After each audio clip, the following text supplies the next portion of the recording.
মুসলমান ভাইরা আমার, আল্লাহ নবী বলেন উম্মতেরা, কতক্ষণ পর্যন্ত একজন মানুষ প্রকৃত মুমিন হতে পারে না, যতক্ষণ পর্যন্ত উম্মতের অন্তরে আমি নবীর মহব্বত ভালোবাসা, তার ছেলে মেয়ে, তার আওলাদ পর্যন্ত, এমনকি তার জীবনের চাইতো আমি নবীর ভালোবাসা অন্তরে বেশি জায়গা পাবে না, ততক্ষণ পর্যন্ত ওই উম্মতটা প্রকৃত মুমিন হওয়া সম্ভব না। কথা ঠিক না?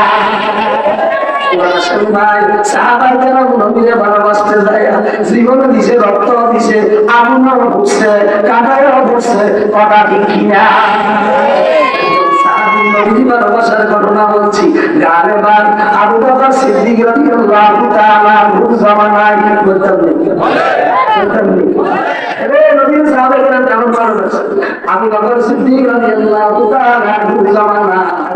মুসলমানদের 600 সৈন্য, 600 সাহাবী রোম সম্রাটের সৈন্যদের হাতে ধরা পড়েছে।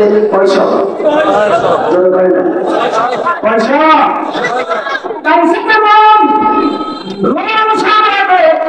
রুমের সৈন্যরা মুসলমানদের 600 সৈন্যকে, 600 সাহাবীকে হাতে হ্যান্ডকাপ লাগায়া জেলখানার দিকে নিয়ে যাচ্ছে। হঠাৎ করে রুম সম্রাট ওই আসামিদের, মুসলমানদের ওই সৈন্যদের দিকে তাকায়া দেখে এই 600 সাহাবীদের মধ্যে একজন সাহাবীকে অল্প বয়সের দেখা যায়। যুবকেরা শুনো, নবী ভালোবাসা গাবে কর। অল্প বয়সের একজন সাহাবী, দেখতে খুব সুন্দর, চেহারাটা নাদুস নদুস। রোম সম্রাট সৈন্যদেরকে বললেন, ওই যে মুসলমানের সৈন্যদেরকে নিয়ে যাচ্ছ, ওদের মধ্যে ওই যে একটা যুবক দেখা যায়, এই যুবকটারে আমার কাছে নিয়ে আসবা। হ্যান্ডকাপ হাত পা খুলে সৈন্যরা যায়, ওই যুবকটাকে নিয়ে আসলো, সাহাবীকে নিয়ে আসলো নবী ওই রোম সম্রাটের সামনে। রোম সম্রাট দেখে বলল, হে বাবা, তোমার এই সুন্দর চেহারা, মায়াবী চেহারা আমার দিলটারে পরিজারে নরম করে ফেলেছে। হে বাবা, বলো তোমার নাম কি, তোমার পরিচয় কি, আর তুমি কেন এখানে অ্যারেস্ট হলা? তোমার নামটা কি, পরিচয়টা বলো। সাহাবী বলল, আবার জিজ্ঞাসা করলো, তোমার বয়স কত? সাহাবী বলল, আমার নাম হলো হুযায়ফা। কি নাম? আমার নাম হলো হুযায়ফা। সোহামীর পুত্রের সাথে আমার সম্পর্ক আছে, সেই জন্য আমাকে বলা হয় হুযায়ফায়ে সোহামী। আর আমার বয়স হলো 22 বছর। 22 বছর বলবেন না? এই 22 বছরের আসেনি এখানে? একটু ভালো করে শোনো যুবকেরা। এখানে অ্যারেস্ট হয়েছি একমাত্র মুহাম্মদুর রাসূলুল্লাহ সাল্লাল্লাহু আলাইহি ওয়াসাল্লামকে ভালোবাসতে যায়, নবীর আদর্শ বাস্তবায়ন করতে যায়। এবার মুসলমান বললেন, ও সাহাবী, বয়স তো তোমার কম, তোমার চেহারাটা আমার পাগল করে ফেলেছে। আমি তোমাকে মুক্তি দিয়ে দিব। আমার একটা সুন্দরী মেয়ে আছে, আমার সুন্দরী মেয়েটা তোমার কাছে বিবাহ দেব। আমার সুন্দরী মেয়েটা তোমার কাছে বিবাহ দেব। আমার রাজদরবারের অর্ধেক অংশ তোমার ছেড়ে দেব। শর্ত হইল ওই মুহাম্মাদের ভালোবাসা থেকে একটুখানি পিছনে ঘটে আসবে। এরকম আবার সোহানি জবাব দিল, ও ঘুমের দুটা সাবধান, তোর সুন্দরী মেয়ে নয়, রাজদরবারের অর্ধেক অংশ নয়, পুরা পৃথিবীটা যদি হাতের তালুতে আইনা দেবে, তারপরে মুহাম্মাদের ভালোবাসা থেকে এক চুল পরিমাণও কিছু হওয়া সম্ভব হবে না। এই মতে নবীর ভালোবাসা শুনো, বোঝা পাইছো আমি এই উত্তরের পর রোম সম্রাট বলল, বাবা এখনো সময় আছে। আবারও তাকে গায়ে যাবে চরম জবাব দিলেন, উত্তর দিলেন। এবার হুযায়ফায়ে সোহামী কাবু না করতে পেরে হুযায়ফায়ে সোহামীকে রাগ করেন রোম সম্রাট। এক পর্যায়ে হুযায়ফায়ে সোহামীকে লোহার একটা খাঁচা বানাইলো, প্যারাক দিয়ে, জলে জলে বুঝুন তো, প্যারাক দিয়ে একটা খাঁচা বানানো হলো। নড়া নাড়াচাড়া করা যায় না, একেবারে ছোট একেবারে সরু, এর ভিতরে ঢুকানো হলো। আর ওই প্যারাগের আঘাতে আঘাতে ওজা পায় স্বামীর শরীর থেকে মোরগ জবাই করলে সেইভাবে রক্ত ঝরতে থাকে, ওজা পায় স্বামীর শরীর থেকে ওইভাবে রক্ত ঝরতেছে। সেখান থেকে বের করে আবার জিজ্ঞাসা করলো, বাবা এখনো তোমার সময় আছে, তোমার আমি কষ্ট দিয়েছি, শাস্তি দিয়েছি, প্রয়োজন তোমার কাছে ক্ষমা চাইব, তবে তোমার কাছে একটা অনুরোধ, আমার মেয়েটাও দেব, রাজ দরবার অর্ধেক ছেড়ে দেব, শর্ত হইল এখনো সময় আছে, মুহাম্মাদের ভালোবাসা থেকে একটু পিছনে হতে আসো। একটু ভালো করে শুনো, বোঝাবার স্বামী আবার জবাব দিতেছে, ওই রুমের বাচ্চারে বলে বাচ্চারে বলে এইভাবে সাবধান, এর প্রয়োজনে তোর লোহার তারাগের আঘাত নয়, প্রয়োজনে তোর হাতে শাস্তি ভোগ করতে করতে জীবনটা চলে যাবে, তারপর মুহাম্মাদের ভালোবাসা থেকে এক সুর পরিমাণ পিছনে হওয়া সম্ভব হবে না। মুসলমান ভাইরা রে আমার, আমার শাস্তি আরম্ভ করলো। এবার কাছের সাথে ওজা পায় স্বামীর হাত পাও মানতে ফেরাক মারা হলো, সেখানে শাস্তি দেওয়া হলো, সেখান থেকে বাহিনী করা হলো। আবারও বলবো, আবারও ওজা পায় স্বামী প্রত্যাখ্যান করলেন। অবশেষে ওজা পায় স্বামীকে নদীর ভালোবাসা থেকে দূরে সরাবার জন্য, ছিনিয়ে আনার জন্য সর্বশেষ ওজা পায় স্বামী 22 বছরের যুবক সাহাবীকে এর সুরা বানায়া, সুরার ভরে তৈলের কড়া বসায়া, ওই বিশাল বড় একটা কড়ার মধ্যে তেল ঢাললেন, আগুন জ্বলতেছে, আর তেলের কড়া তৈলগুলি যখন টকবক টকবক করতেছে, 22 বছরের সাহাবী ওজা পায় সাহাবীকে ওই মাছের মতো দমিত তেলের মধ্যে ছেড়ে দিয়েছে। ওই তৈলগুলো করতেছে, ওজা পায় সাহাবী ওই মাছের মতো ভাষা হইতেছে। 4 ঘন্টা ওই পুরন্ত ঘরের মধ্যে রাখার পর এবার সম্রাট বলে সৈন্যদেরকে বলতেছে, যাও ওজা পায় স্বামী তো এখন আর চামড়া কষ্ট কিছুই থাকার কথা না, হাড্ডি গুলা তৈরির ভিতরে থেকে বেড়ে করে নিয়ে আসো, দেখি তার হাড্ডি কোথায়, হাড্ডির ভিতরে মুহাম্মাদের ভালোবাসা ঢুকেছে। এই কথা বলে সৈন্যদেরকে যখন হুকুম দিল, আর ওই রুমের সৈন্যরা ওই তৈরির করার সামনে যায়, ওজা পায় স্বামীকে যখন উঠে আনলেন, উঠে দেখলেন ওই তৈরির মধ্যে জমা বলা দূরের কথা, চামড়ার পুষ্ট নষ্ট হওয়া দূরের কথা, ওজা পায় স্বামীর শরীরের একটা পশম ওই ফুটন্ত তৈরি নষ্ট করতে পারে না। মুসলমান ভাইরা আমার, নবীর ভালোবাসাও, নবীর ভালোবাসা ভাই সাহাবায়ে কেরামের মতো নবীর ভালোবাসা অন্তরে জায়গা দাও। এর নবীর ভালোবাসা একটুকুই ইমানদার হয়ে থাকলে দুনিয়ার চেয়েও আসবে, ফাঁসি আসবে, অত্যাচার আসবে, নির্যাতন আসবে, এই দুনিয়ায় আপনার আমার ক্ষতি করতে পারবে না। এর বন্ধু দুনিয়ার আগুনের দূরের কথা, জাহান্নামের আগুনও স্পর্শ করা সম্ভব হবে না, ঠিক না? একটু ধৈর্যের সাথে বসেন।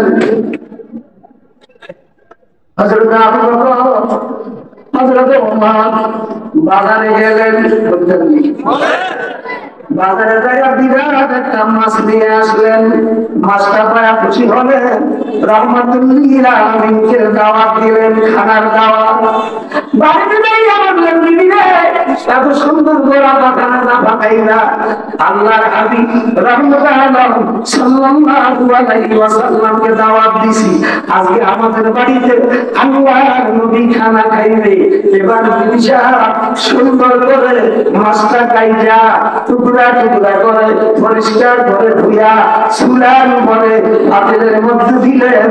এর বন্ধু আগুন জ্বলে, আগুন জ্বলে, কিন্তু চুলার আগুনটা পাতিলটা স্পর্শ করে না। এইভাবে করতে করতে হঠাৎ দুপুর হয়ে গেল। আল্লাহর নবী আসলেন, আসার পর হযরত আবু বকর বললেন, নবীজি বড় আশা করে আপনার দাওয়াত দিছি, বাজার থেকে মাছটা নিয়ে আসছি, মাছটা কাটা হলো, ধুইয়া চুলের উপরে পাতিলের মধ্যে দেওয়া হলো। দীর্ঘ সময় বিবিরা চেষ্টা করতেছে এই মাছটাকে রান্না করার জন্য, কিন্তু আগুন জ্বলে, পাতিলের মধ্যে আগুন স্পর্শ করে না। আল্লাহ রাবি বললে, হে আবু বকর রে, হে ওমর রে, কেমনে আগুনে স্পর্শ করলে? এই মাছটা ছিল নদীতে, আর একটা জাহাজ ওই নদীর ভিতর দিয়া নদীর মধ্যে যাচ্ছে। জাহাজের উপরে বসে বসে আমার একটা আসে উম্মত, আমার একটা পাগল উম্মত, আমি নবীর ভালোবাসিয়া আমার উপরে পড়তেছে সাল্লাল্লাহু আলাইহি ওয়াসাল্লাম, সাল্লাল্লাহু আলাইহি ওয়াসাল্লাম, সাল্লাল্লাহু আলাইহি ওয়াসাল্লাম। উম্মতেরা রে, যদি নাকি বাংলাদেশে এই নোয়াখালী লক্ষ্মীপুরে রামগতি এলাকায় এই কলাপাড়া এলাকায় বসবাস করো আর নবীর উপরে পয়সা পয়সা দুরূদ শরীফ পড়ো সাল্লাল্লাহু আলাইহি ওয়াসাল্লাম, সাল্লাল্লাহু আলাইহি ওয়াসাল্লাম, সাল্লাল্লাহু আলাইহি ওয়াসাল্লাম। আল্লাহর নবী বলেন, যদি কেউ নবীর উপরে একবার দুরূদ পড়ে, আল্লাহ পাক সাথে সাথে তার উপরে 10টা রহমত নাযিল করেন, অবতীর্ণ করেন। সুবহানাল্লাহ বলেন না? কথা আসবে, আবার আসল কথায় দুটো কথায় চলে আসবে।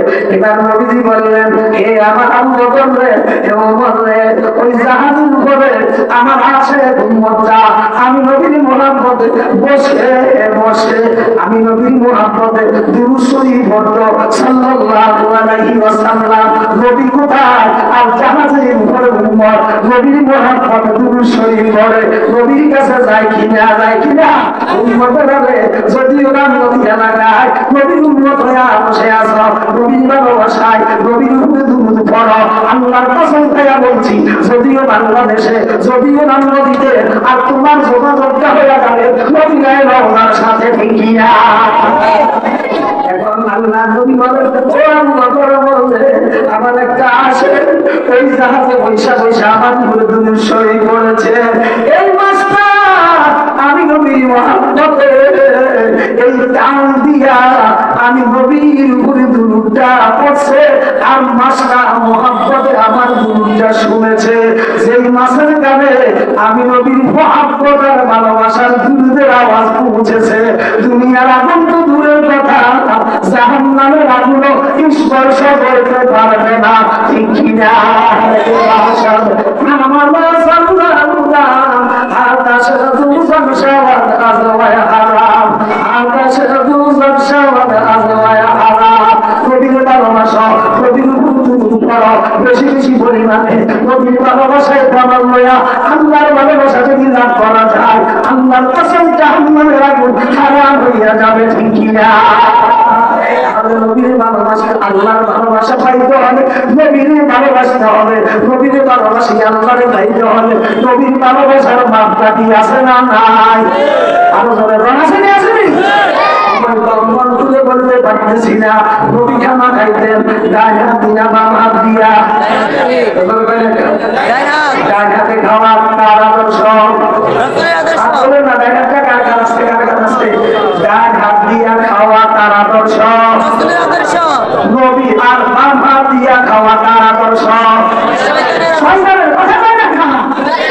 নবীর আদর্শ আল্লাহ কয়, যদি আমার ভালোবাসা চাই আপনার উম্মতরা যদি যেন আপনার ইত্তেবা করে, আপনার অনুকরণ করে। এখন খাইতে গেলে নবীর আদর্শ ডান হাতে খাওয়া, ডান হাতে খাবো না বাম হাতে খাবো। কে কে কে কে একটু দেখান না, ডান হাতে খাওয়া সুন্নাত। এটা আল্লাহ নবী কয়, একটা সুন্নাত চিন্তা করবি 100 শহীদের সওয়াব আমল নামায় লেখা হয়ে যাবে।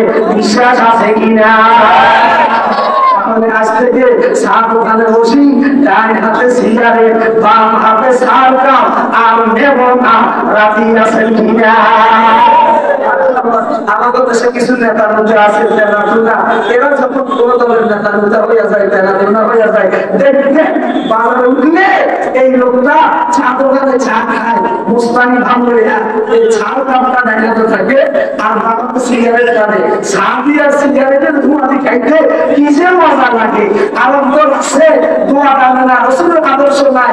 ওই এই জাতীয় লোকেরা যারা শয়তানের বন্ধু, এটা বাথরুমে ঢুকতে মুখে ভালো থাকে, সিগারেটও একটা থাকে থাকে না এখন বাথরুমে ঢুইকা সিগারেটের ধোঁয়া দিয়া ওই গন্ধ দিয়া যে কেমন মজা লাগে আল্লাহ রাসূল দোয়া শিক্ষা দিছে দোয়া নাই আমল নাই শয়তানের আমল সময় বাথরুমে ঢুকে না খাইয়া বাহির হয় এখন বাথরুমে ঢুইকা সিগারেটের ধোঁয়া দিয়া ওই গন্ধ দিয়া যে কেমন মজা লাগে আল্লাহ রাসূল দোয়া শিক্ষা দিছে দোয়া নাই আমল নাই শয়তানের আমল সময় বাথরুমে ঢুকে না খাইয়া বাহির হয় কথা ঠিক না করে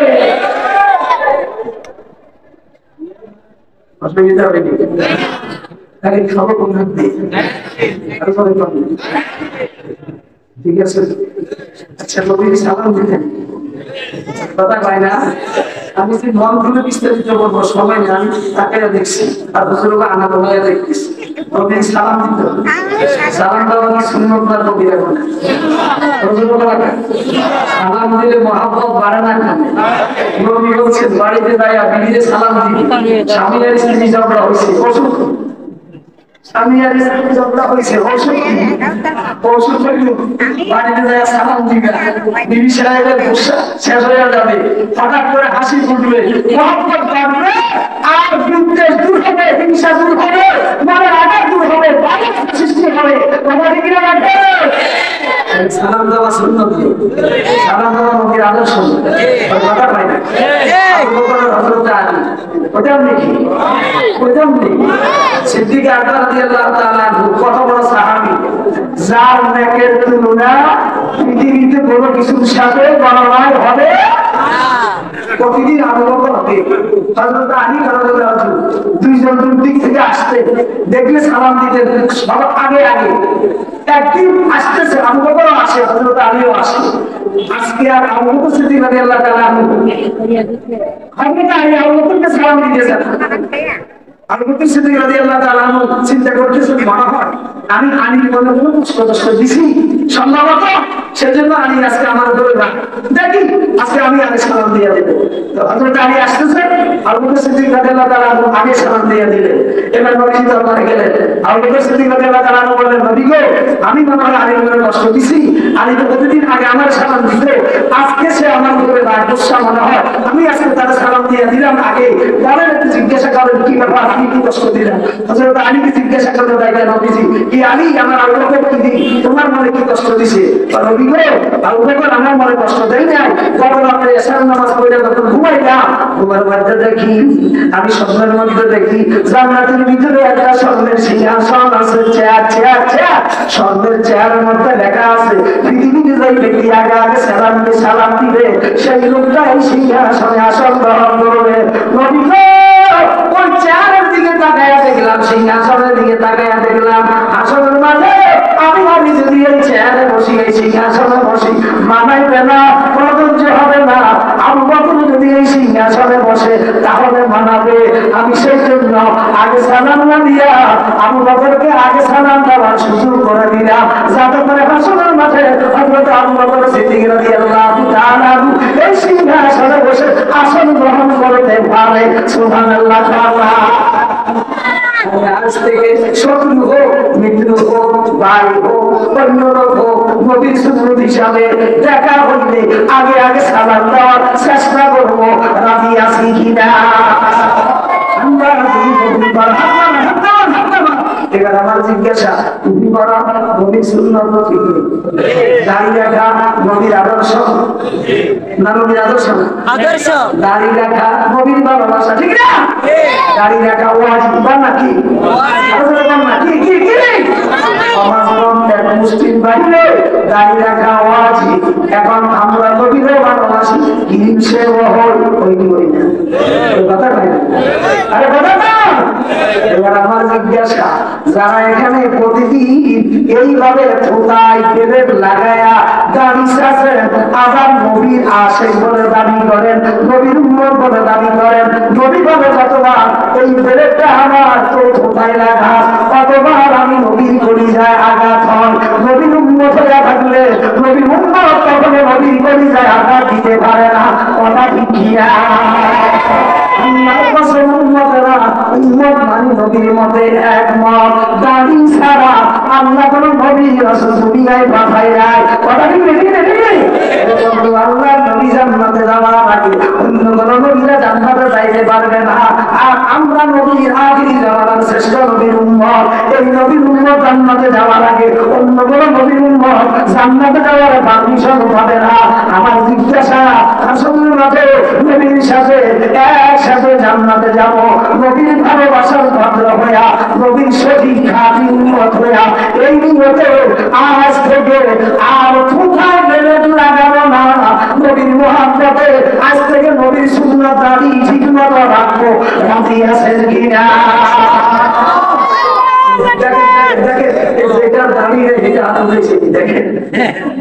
আসলে কি নবীর মহাব্বত হাত উঠাইছে না সমাজের কারণে? নবীর মহাব্বতে পরিষ্কার করে উত্তর দেন। নবীর মহাব্বতে উঠাইছে তাহলে আজ থেকে আর কোথায় হাত দেবো না, অর্থাৎ বেরেট লাগাবো না। এই মুহূর্ত থেকে নবীর ভালোবাসার পরিচয় দেব, কোথায় নবীর সুন্নাত রাখা। রাজি আছেন ইনশাআল্লাহ? মুসলমান ভাইরা আমার কথা লম্বা হয়ে যাচ্ছে। তাহলে আল্লাহর ভালোবাসা পাইতে হলে নবীর ভালোবাসতে হবে। নবীর ভালোবাসার মাপকাঠি কি? নবীর আদর্শ মতো চলা, নবীর আদর্শ মতো জীবন চালানো, জীবন ঘোরানো, নবীর সুন্নাত অনুযায়ী চলা। এবার আল্লাহ নবী বলেন, মান আহাব্বা সুন্নতি ফাকাদ আহাব্বানি ওয়া মান আহাব্বানি কানা মাই ফিল জান্নাহ। মনোযোগ, নবীর ভালোবাসা এটা প্রমাণ কি? নবী বলে যে আমার সুন্নতকে মহব্বত করলো, যে আমার সুন্নতকে যে আমার সুন্নতকে মহব্বত করলো, মান আহাব্বা সুন্নতি ফাকাদ আহাব্বানি। নবী কয়, তুই যখন আমার সুন্নতের ভালোবাসা, সুন্নত অনুযায়ী চলছ, তাহলে এখন এটা সুন্নত ভালোবাসা নয়, এই ভালোবাসাটা আমি নবীর ভালোবাসা হয়ে গেছে। যারা আমার সুন্নতের ভালোবাসিয়া, আমি নবীর আমার সুন্নতের ভালোবাসিয়া আমি নবীর ভালোবাসা অর্জন করব, তাদের বাসস্থান হবে আমি নবীর সঙ্গে একই বেহেশতে। নবীর ভালোবাসিয়া, নবীর সুন্নত মোতাবেক জীবন চালায়া, নবীর সাথে একসাথে জান্নাতে যাব। আশা আছে তো ইনশাআল্লাহ? আল্লাহ তুমি কবুল করো। আল্লাহ নবীর সুন্নত তরিকায় চলে নবীর ভালোবাসা অর্জন করে আল্লাহ তোমার ভালোবাসা লাভ করার জন্য তৌফিক দান করেন। আমিন। আমার সাহাবায়ে কেরাম শুধু নবীর আদর্শ ভালোবাসেন নাই, নবীর সুন্নত তরিকায় ভালোবাসেন নাই, আর ভালোবাসা আছে। সাহাবায়ে কেরাম রক্ত দিয়েও নবীর ভালোবাসতে পারছে কিনা? কথা কয় না? আলোচনা শেষ, আলোচনা শেষ। কেউ ধৈর্য হারাইবেন না। সাহাবায়ে কেরাম রক্ত দিছে, সাহাবায়ে কেরাম জীবন দিছে। সন্তানের এতিম বানাইছেন, স্ত্রীর বিধবা বানাইছেন। কষ্ট হইল যাচ্ছিল সেদিন সাহাবায়ে কেরাম রক্ত দিছে, জীবন দিছে, সন্তানের এতিম বানাইছে, বানাইছে না? এরপর দেখেন সাহাবায়ে কেরাম কেমন নবীর আদর্শে ছিলেন, পাগল ছিলেন নবীর জন্য। এরা ইসলামের জন্য অর্থের প্রয়োজন, দিন চিন্তা করার জন্য অর্থের প্রয়োজন। এবার আমরা নবী ডাক দিলেন, আবু বকর রে, ওমর রে, ওসমান গনি রে, তোমরা তো সবাই সাহাবায়ে কেরাম দ্বীনের জন্য রক্ত দিতে রাজি, সন্তানের দিন বানাইতে রাজি, স্ত্রীকে বিধবা বানাইতে রাজি। এখন আল্লাহর দিন, আল্লাহর জন্য চিন্তা করার জন্য অর্থের প্রয়োজন। অর্থ দিয়া আল্লাহ দিন চিন্তা করতে রাজি আছো কিনা? সাহাবায়ে কেরাম বললেন, ইয়া রাসূলুল্লাহ আমরা প্রস্তুত। আল্লাহ নবী বললেন, ঠিক আছে, বাড়ি ঘরে চলে যাও, যার যা সম্পদ আছে ভাগ করে আমার সামনে হাজির করো। হযরত ওমর, হযরত উসমান গনি, হযরত আলী কারামাল্লাহু তারা একজন আরেকজনকে বলাবলি করতেছে। আবু বকর প্রতিদিন নবীর কাছে সম্মানের মর্যাদায় আগায়া যায়, বেড়ে যায়। আজকে আবু বকর গনিতে তেমন কোনো ধন সম্পদ নাই। আজকে নবীর সামনে আমাদের চাইতে বেশি সম্মানের মালিক হতে পারবে না। সবাই চলে গেল, বাড়ি থেকে মান নিয়ে আনলো, অর্থ নিয়ে আসলো। আসার পর নবীর সামনে আসলো। নবী জিজ্ঞাসা করলেন, ওমর রে কি নিয়ে আসছো? আল্লাহর দ্বীনের জন্য। ওমর বললেন, কিছু সালাক আছে। ও আলোচনা বুঝে এরা এখন ভাবতেছে হুজুর তো লাগে এদিকে টাকা পয়সা চাইবো। আরে তোর অর্থ যদি আল্লাহ কবুল করে তোর নেমে আসবে, আর আল্লাহ কবুল না করলে তুমি বুঝে হইল আল্লাহর কাছ থেকে অর্থ আসবে। সমাজে মসজিদ আছে, মসজিদে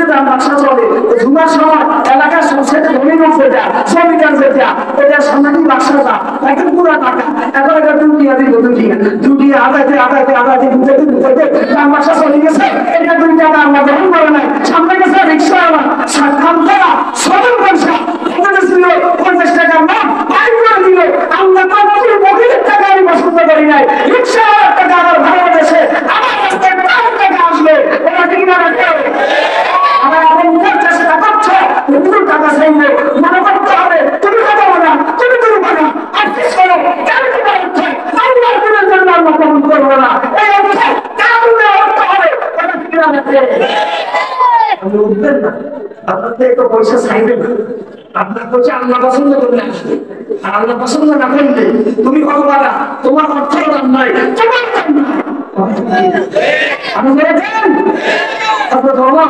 বললেন ইয়া রাসূলুল্লাহ আমার অর্থে আমার সম্পদে 2 ভাগ করিয়া একবার আনছি একবার করে রাখি আসছি ওসমান গনিকে জিজ্ঞাসা করলেন তুমি কি আছো বলে 3 ভাগ করিয়া 2 ভাগ আনছি একবার রেখে আসছি আমি কি জিজ্ঞাসা করলো তুমি বলে 4 ভাগ করিয়া অর্ধেক আনছি 3 ভাগ আনছি একবার রেখে আসছি এইভাবে সাহাবায়ে কেরাম একের পরে এক অর্থ জমা দিতেছে সর্বশেষ সবাই আসলো এখনো একটা লোক আসে না নবীজি শুধু অপেক্ষা করতেছে বারবার তাকাইতেছে কিছুক্ষণ পর দেখা যায় একটা বুড়া বৃদ্ধ মানুষ মাথায় একটা বস্তা লোকেরা কাঁপতে আসতেছে আইসা নবীর সামনে হাজির হলো আল্লাহ নবী জিজ্ঞাসা করলেন আবু বকর সবাই তো অর্থ নিয়ে আসছে যে যাহা কাছে জমা দিছে বলো তুমি কি নিয়ে আসছো আল্লাহর দ্বীনের জন্য হযরত আবু বকর বললেন নবীজি আমার ঘরে কিছু গবাদি পশু ছিল আমার রান্না বান্নার জন্য হান্ডি পাতিল ছিল অবশেষে ওই পশুগুলা আর আমার পাতিলগুলি সামিজগুলি লবণ দানি সহ এমনকি আমি সিলাই করার জন্য সালাদ সস সিলাই করার জন্য যে সুই আছে সুই এই সুইগুলা বেড়ার মধ্যে থাকে হযরত আবু বকর বলেন বেড়ার মধ্যে হাতটারে বসায়া যে সুইগুলি ছিল ওই সুইগুলি পর্যন্ত একত্রিত করিয়া বস্তা ভরিয়া আল্লাহর দ্বীনের জন্য নবীজির সামনে হাজির করে দিলাম আমি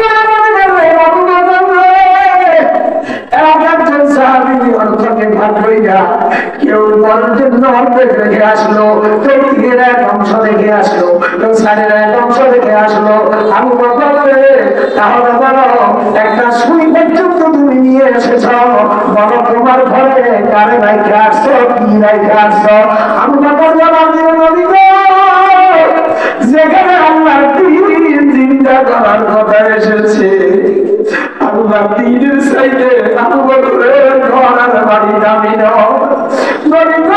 আল্লাহ দ্বীন চিন্তা করার জন্য আবু বকর যত মহব্বতের ভালোবাসার যাই ছিল সব কিছু বস্তা কইরা আল্লাহ দ্বীনের জন্য নবীর সামনে হাজির করে দিলাম আর আমার ঘরে রেখে আসছি আল্লাহ নবীর ভালোবাসাটুকু ছিল সুবহানাল্লাহ সে আবু বকর হিসাবে জান্নাতি ওমর হিসাবে জান্নাতি ওসমান গনি হিসাবে জান্নাতি আমি হিসাবে জান্নাতি তালহা হিসাবে জান্নাতি এইভাবে সাহাবীকে আল্লাহর নবী মসজিদে নববীর মিম্বরে বসে জান্নাতের সার্টিফিকেট দিয়েছে আজকে এই বড় মাদ্রাসার সামনে ওই নবীরা আসে উম্মতের আমার জিজ্ঞাসা ওই আবু বকরের মতো আল্লাহর দ্বীনের ভালোবাসা অন্তরে জায়গা দিয়া নবীর ভালোবাসা জায়গা দিয়া আবু বকর ওমর ওসমান আলীর সঙ্গে একসাথে বিনা হিসাবে জান্নাতে যাওয়ার আশা আছে কিনা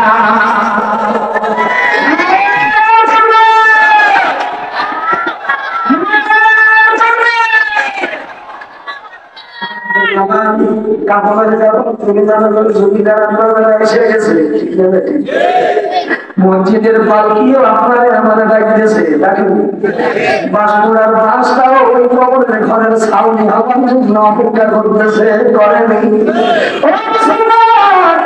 ছিলাম বছর যাব, 60 বছর যাব আরামে ঘুমাইছি, বসবাস করেছি যেই ঘরে, এমন হতে পারে আগামীকাল আর ওই বাড়ি আঙ্গিনা আমার খুঁজে পাবে না।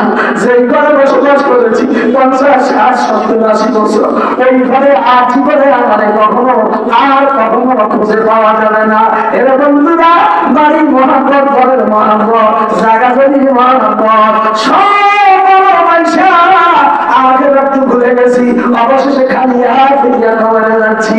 এরা বন্ধুরা আমার একটু খেয়াল করে, দুনিয়ার সব দুনিয়ায় থাকবে, সম্পদ রেখে যাচ্ছি সন্তানের জন্য, বিবির জন্য, ছেলে মেয়ের জন্য, অথচ এই ছেলে মেয়ে বিবি বাচ্চা কেউ আমার খবর নিবে না, একমাত্র আমার হবে যেটা আল্লাহ রাস্তায় দেওয়া হয়, ওটাই হলো আমার বাবা। কিনা গাড়ি জমিদারি সবাই তোমার থাকবে বলি, বাড়ি গাড়ি জমিদারি সবাই তোমার থাকবে বলি, চিন্তা করে দেখো রে মন কে আছে আপন, যারা তোমার অতি আপন তারা তোমায় পড়াবে কাপড়, যারা তোমার অতি আপন তারা তোমায় পড়াবে কাপড়, তারা তোমায় করিবে দাফন, চিন্তা করে দেখো রে মন কে আছে আপন। আল্লাহর কসম, দুনিয়ার কোনো পঞ্চমের আপনার আমার কোনো ভূতালে আনবে না। হাসরের মাঠে আল্লাহর নবীর সুপারিশ ছাড়া একটা উম্মত জান্নাতে যাওয়া সম্ভব হবে না, ঠিক কিনা? হাসরের মাঠে যদি সবাই সুপারিশ চাও, নবীর আশিক উম্মত হয়ে নবী এই দ্বীনের জন্য, কোরআনের জন্য তাই জমিনে রক্ত দিছে, অহুদের ময়দানে দাদারা ভেঙে দিয়েছে, নবীজির মাথায় ঢুকেছে, আল্লাহর নবীর সাহাবায়ে রক্ত দিছে, বাড়িতে স্ত্রীর বিধবা করেছে, সন্তানের এতিম বানাইছে, আর নবীর প্রকৃত উম্মত হয়ে আশা করিয়া দুনিয়া থেকে বিদায় দিছে। আমি চাই আজকে এই মাঠে হযরত আবু বকরের মতো নবীর একজন আশিক উম্মত, ওমর ওসমান আলীর মতো, খালিদ বিন ওয়ালিদের মতো, আব্দুল্লাহ বিন রাওয়াহার মতো, এরা অনেকেই যুবক ছিল, নওজোয়ান যুবক, জীবনটারে বিলীন করে দিয়েছে, জীবনটারে বিলীন করে দিয়েছে। আজকে এই মাঠে হাজার হাজার জনতা, আমি চাই একটা মানুষ আবু বকরের সাথে একসাথে সঙ্গী হয়ে জান্নাতে যাবে, এই নিয়তে এই এলাকায় এই মাঠে 50,000 টাকা 1 লক্ষ টাকা দেওয়ার মতো লোক আছে।